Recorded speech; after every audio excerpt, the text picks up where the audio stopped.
Ya. Assalamualaikum warahmatullahi wabarakatuh. Di sini kami akan menjelaskan mengenai UTS inventarisasi emisi yang berjudul Perencanaan PLTB atau Pembangkit Listrik Tenaga Bayu Gending di Kabupaten Probolinggo. Untuk kelompok kami terdiri dari Rofi Sifaur Jabi, Kalista Safa Bezariani, dan saya Ega Fajar Wicaksono.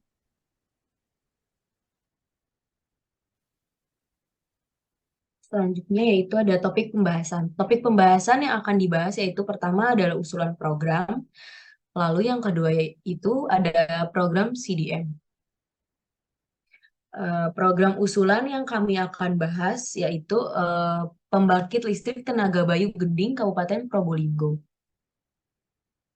Lalu untuk lokasi pada peta terdapat di Kecamatan Gending, Kabupaten Probolinggo, Jawa Timur, Indonesia. Latar belakang usulan program ini yaitu eh, pembangkit listrik tenaga Bayu direncanakan berlokasi di Gending, Kabupaten Probolinggo. Daerah ini dipilih karena angin yang dihasilkan pada daerah tersebut sangat kencang, sekitar 17 km per jam pada bulan Juni sampai Agustus. Maka daerah ini sangat cocok untuk dijadikan lokasi untuk pembuatan pembangkit listrik tenaga Bayu. Lalu pembangkit listrik tenaga Bayu ini adalah pembangkit listrik yang mengubah tenaga angin menjadi energi listrik. Transformasi energi dilakukan dalam memanfaatkan hembusan angin untuk memutar kincir angin yang terhubung dengan turbin angin. Lalu usulan programnya, nama dari usulan program yaitu Pembangkit Listrik Tenaga Bayu Gending, Kabupaten Probolinggo. Untuk waktu pelaksanaannya dilakukan pada bulan Juni hingga Agustus tahun 2028. Dan tempat pelaksanaannya di Kecamatan Gending, Kabupaten Probolinggo. Durasi untuk proyek ini berdurasi 5 tahun untuk pembangunan dan 2 tahun untuk masa percobaan. Selanjutnya dijelaskan oleh teman saya. Ya, untuk kisaran biaya usulan program sendiri terdiri dari biaya untuk pembangkit listrik, biaya proyek, dan biaya operasional. Jadi di tiga ini kami estimasi untuk masing-masing eh, RAB dari usulan biaya program ini berdasarkan harga barang, harga beli tanah, dan harga di eh, UMR untuk pekerja sosial. Jadi semua biaya yang kami usulkan ini bersumber dari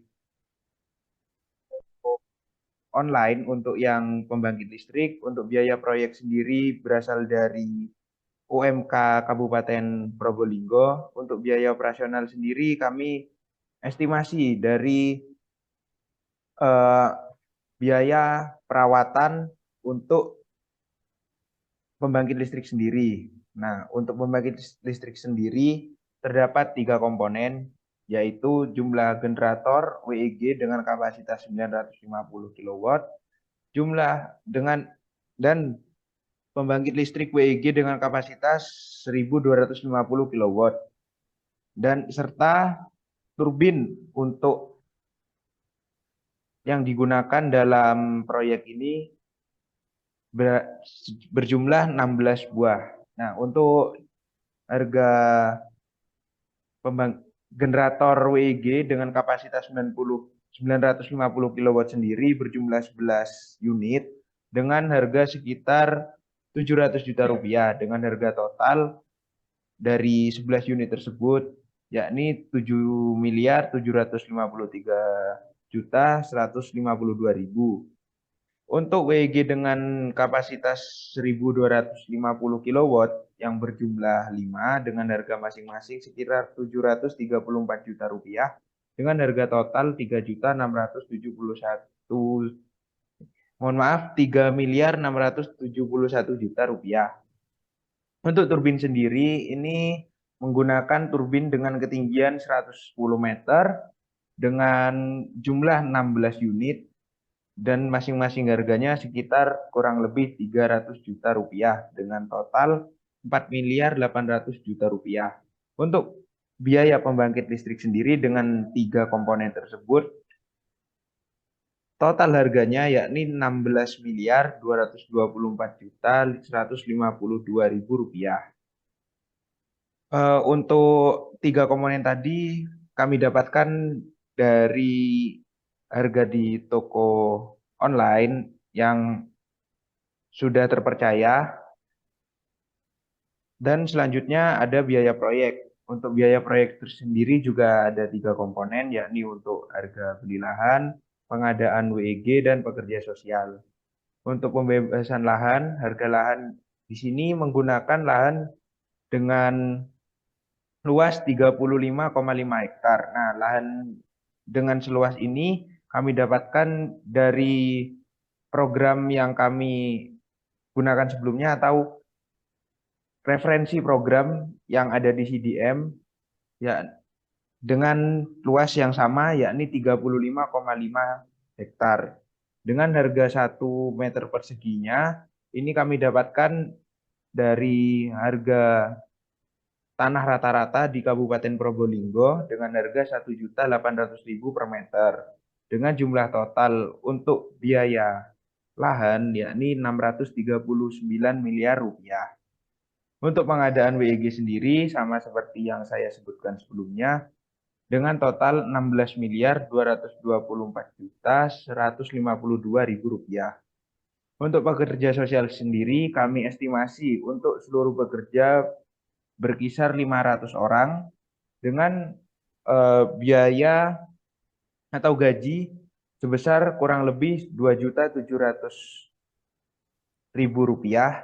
Ini kami dapatkan dari UMK Kabupaten Probolinggo dengan jumlah total 1.350.000 dan biaya operasional yaitu dengan biaya operasional dan maintenance company yaitu 0 rupiah karena ada kerjasama. Dan untuk biaya operasional tahun pertama sampai tahun ketiga yakni 2.500.000 rupiah. Untuk seterusnya yakni kami estimasi untuk jangka waktu operasional selama 30 tahun yakni 3.750.000 rupiah. Nah, harga ini didapatkan dari tahun keempat sampai tahun 2000 tahun keempat sampai tahun ke-30 yakni 5% dari total biaya operasional tahun pertama sampai tahun ketiga. Untuk total kisaran biaya program yang kami usulkan yakni 660.324.152 rupiah.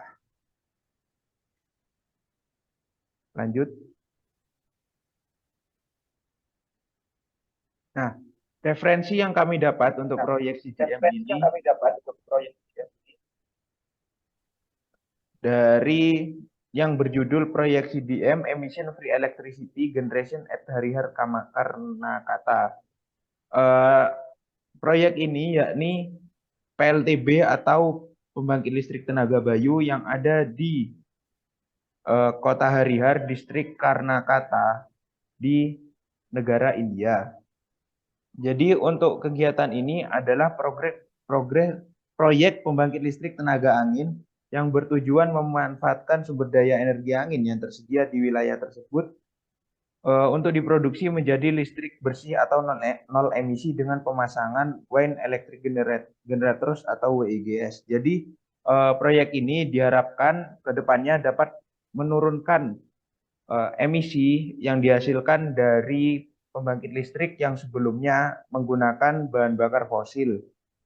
Dikarenakan penggunaan angin yang digunakan dalam pembangkit listrik tenaga angin ini adalah energi terbarukan dan tidak menimbulkan emisi seperti itu.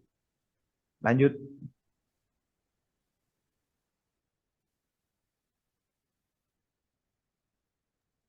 Selanjutnya yaitu ada prinsip kerja. Untuk prinsip kerja pada pembangkit listrik tenaga angin ini mengubah energi kinetik angin menjadi energi listrik. Proses utamanya melibatkan beberapa langkah seperti turbin angin adalah komponen utama dalam pembangkit listrik tenaga angin. Turbin yang terdiri dari 3 bagian utama, yaitu baling-baling, rotor, dan generator. Baling-baling berputar ketika angin mengalir melewatinya, yang menyebabkan rotor turbin juga berputar. Selain itu, rotor terhubung dengan baling-baling dan berputar bersama-sama ketika angin menerpa. Rotor biasanya memiliki bilah-bilah panjang yang dirancang untuk menangkap sebanyak mungkin energi angin. Pada ujung rotor terdapat generator yang mampu mengubah energi mekanik menjadi energi listrik. Generator menggunakan prinsip elektromagnetik untuk menghasilkan arus listrik saat rotor berputar. Arus listrik yang dihasilkan kemudian dialirkan ke sistem transmisi atau jaringan listrik. Dalam hal tersebut, sistem kontrol dalam pembangkit listrik tenaga angin memonitoring dan mengatur kinerja turbin agar bisa bekerja optimal. Hal ini meliputi untuk mengoptimalkan kecepatan putaran rotor agar tetap dalam rentang yang aman, mengatur sudut bilah baling-baling untuk mengoptimalkan penangkapan energi angin, dan melindungi turbin dari kondisi cuaca ekstrim seperti angin kencang yang berlebihan, yang tujuannya agar tidak merusak pada sistem jaringan ini. Selanjutnya, energi listrik yang disalurkan oleh generator dalam angin perlu disalurkan ke jaringan listrik yang lebih luas. Oleh karena itu, sistem transmisi menghubungkan turbin dengan jaringan listrik melalui transformator dan saluran. Pembangkit listrik tenaga angin juga memerlukan pemantauan dan pemeliharaan yang teratur. Pemantauan mengumpulkan data tentang kinerja turbin, termasuk kecepatan angin, produksi energi, dan kegagalan peralatan. Pemeliharaan rutin dilakukan untuk memastikan turbin beroperasi secara efisien dan aman. Next.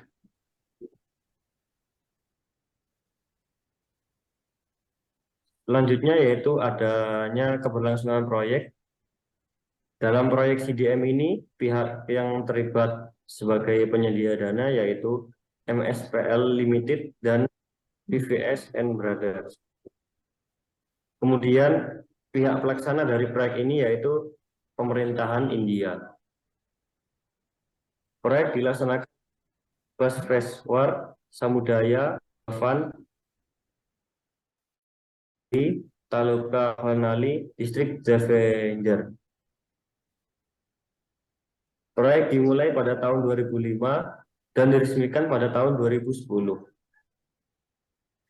Biaya dikeluarkan sekitar 17 triliun. Selain itu, proyek ini menghasilkan energi listrik sekitar 6,6 megawatt.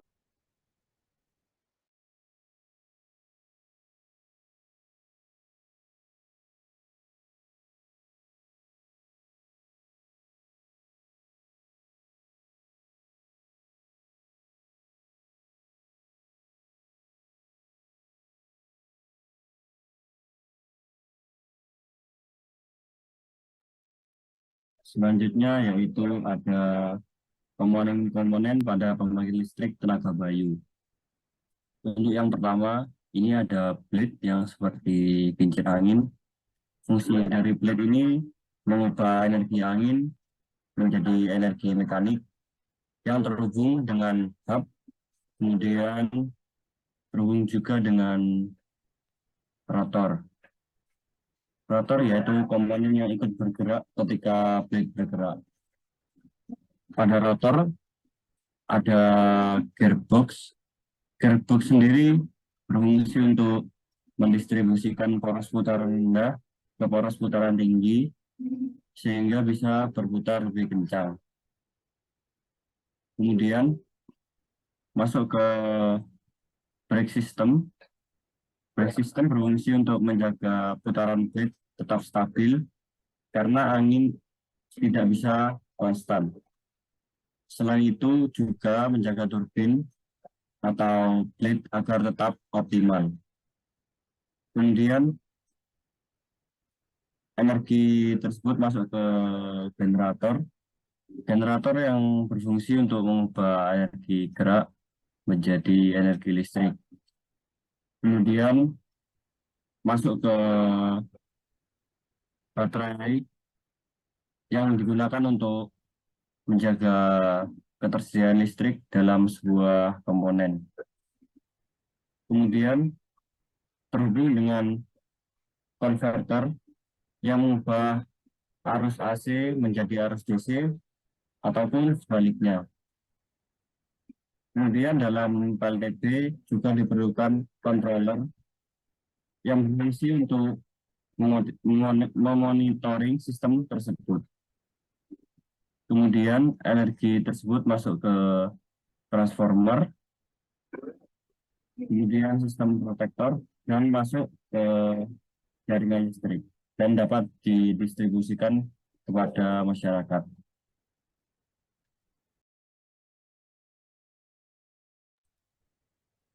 Sudah ini.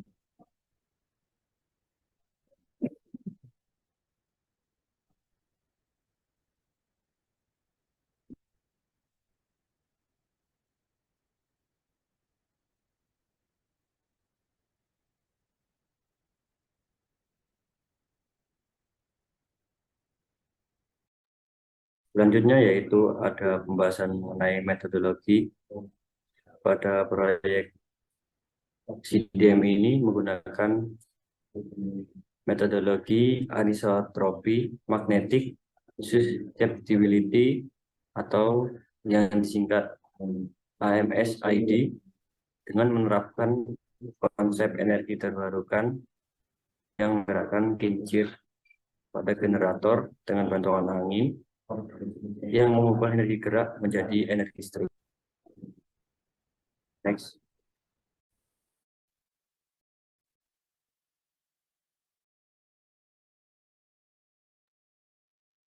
Selanjutnya ada data pengurangan emisi. Nah, salah satu alasan mengapa kami mengusulkan program ini ya ini adanya atau output yang diberikan dari program ini yaitu adanya pengurangan emisi yang signifikan dikarenakan perubahan bahan bakar untuk eh, pembangkit listrik sendiri yang sebelumnya menggunakan bahan bakar fosil sekarang menggunakan tenaga angin.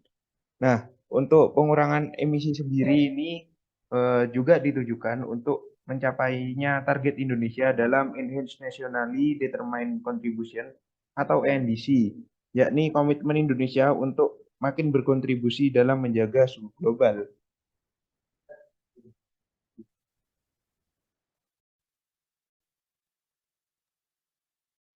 Nah, untuk pengurangan emisi sendiri, ini kami menggunakan sumber yang sama, yakni dari CDM, untuk yang dari pembangkit listrik yang ada di India sebelumnya. Nah, untuk perkiraan pengurangan emisi, yakni sebesar 11.000 ton CO2 ekivalen di setiap tahunnya, yakni apabila di operasional yang kami perkirakan selama 30 tahun dapat mengurangi total emisi sebanyak 33.000 kurang lebih 33.000 ton CO2 ekivalen. Nah, dari pencapaian tersebut dapat menggapai target Indonesia dapat membantu target Indonesia dalam INDC untuk mengurangi suhu global yang diperkirakan terus naik di tahun-tahun berikutnya. Next.